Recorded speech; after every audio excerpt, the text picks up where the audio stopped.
Imaginez, des escrocs se sont fait passer pour des experts anti-fraude sur Internet et ils essaient de vous faire transférer votre propre argent.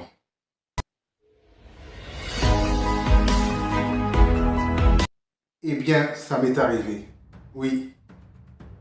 Et j'ai failli perdre de l'argent. Je vais vous raconter exactement comment ça s'est passé et comment j'ai échappé au pire. Mais avant de rentrer dans les détails, si vous voulez améliorer vos finances et apprendre à générer des revenus en ligne, j'ai mis le lien d'une formation gratuite dans la description. Vous pouvez aller voir maintenant. Alors, tout a commencé le jour où je reçois un appel d'une personne qui se présente comme un membre d'un service anti-criminalité sur Internet. Tiens, je ne connaissais pas ça. Il commence à me poser des questions et sur le moment, je me dis, qu'est-ce qu'il me veut celui-là? J'ai tout de suite pensé à un escroc. Et j'avais pas tort. Et aussitôt, je raccroche. Mais les escrocs, eux, ils lâchent pas l'affaire facilement. Quelques jours plus tard, nouveau coup de fil. Et cette fois, c'est une autre personne qui me contacte. Même présentation. Service anti-fraude, lutte contre la criminalité sur Internet. Je décide alors de laisser parler la personne. Il me demande si j'ai remarqué des transactions suspectes sur mon compte. Je réponds non. Mais avant, même ça, il me donne mon nom, mon adresse mail, mon adresse postale et même le nom de ma banque. Et là, le piège commence à se refermer. Je me suis dit, s'il a toutes ces informations sur moi, c'est peut-être qu'il est vraiment légitime. Et je ne vais pas vous mentir, j'ai baissé ma garde. Mais pas totalement, car j'ai toujours un petit doute en réserve. Mais assez pour continuer la conversation.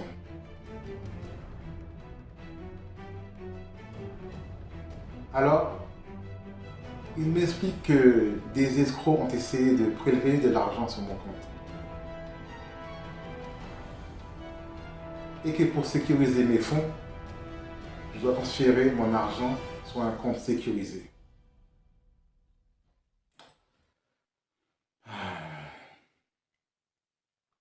Il utilise des mots techniques pour embrouiller et mettre en confiance. Et il parlait calmement, mais il mettait de l'urgence. Et à un moment, il me passe son collègue, car ça faisait déjà un petit bout de temps qu'on était au téléphone, entre-temps. Tout en me disant qu'il doit aller voir son supérieur.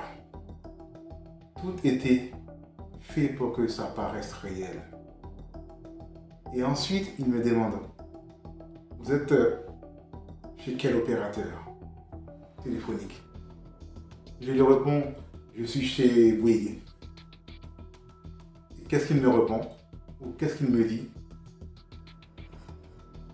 Il y a quelques jours, il y a eu un piratage des données chez eux.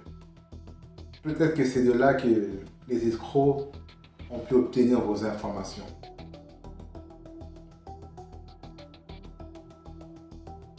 Et en fait, le gars était en train d'expliquer indirectement comment il avait peut-être obtenu mes données. Tout ça pour me mettre en confiance. Bon, ensuite arrive le moment crucial. Je dois faire le virement. Et j'avais 600 € sur le compte. Mon doigt était littéralement sur la touche. Et il me dit, vous aurez accès à votre argent dans quelques heures. Faites-moi confiance. Si je n'étais pas à ce poste, comment j'aurais toutes vos informations?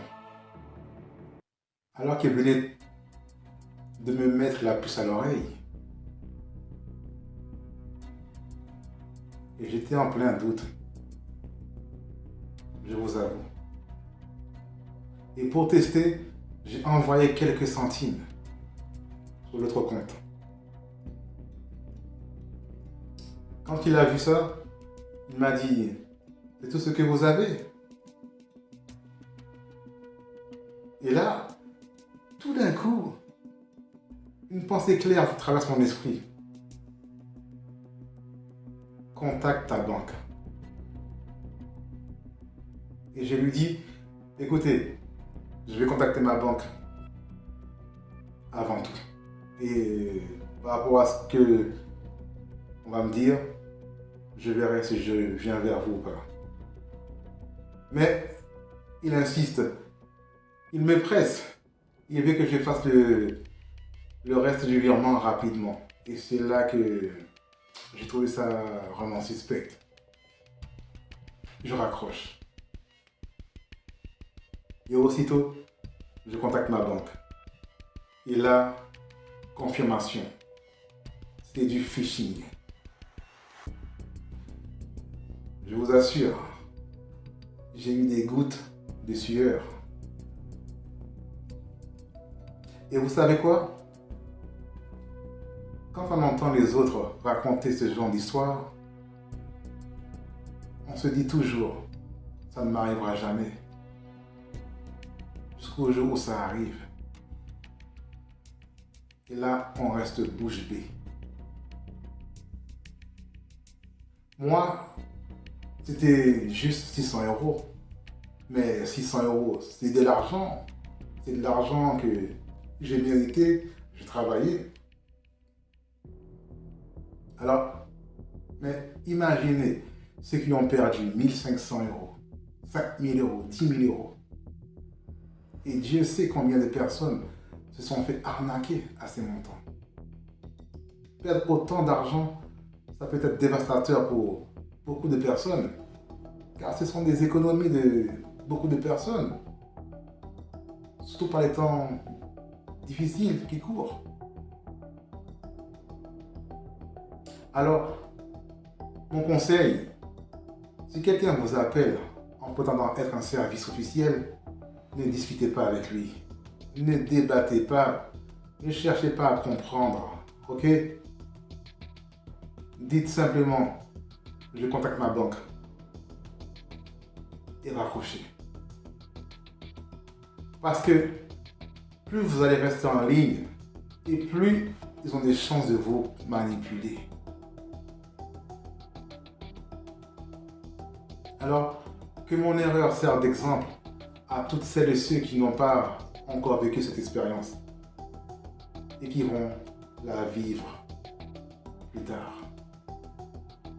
Voilà, c'était ma petite histoire. Si cette vidéo peut éviter à une seule personne de tomber dans les pièges, alors ça vaut la peine de la raconter. Aujourd'hui, les escrocs, ils sont partout. Donc, on n'est jamais trop averti. Alors, et vous? Est-ce que ça vous est déjà arrivé que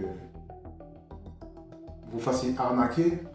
Ou bien est-ce que vous connaissez quelqu'un qui a déjà vécu cette expérience? Ce genre d'escroquerie? Dites-le moi dans les commentaires. Et si cette vidéo vous a plu, n'hésitez pas, mettez-moi un like, abonnez-vous, car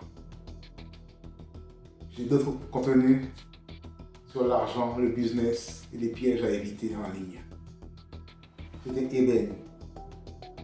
À très vite. Bye.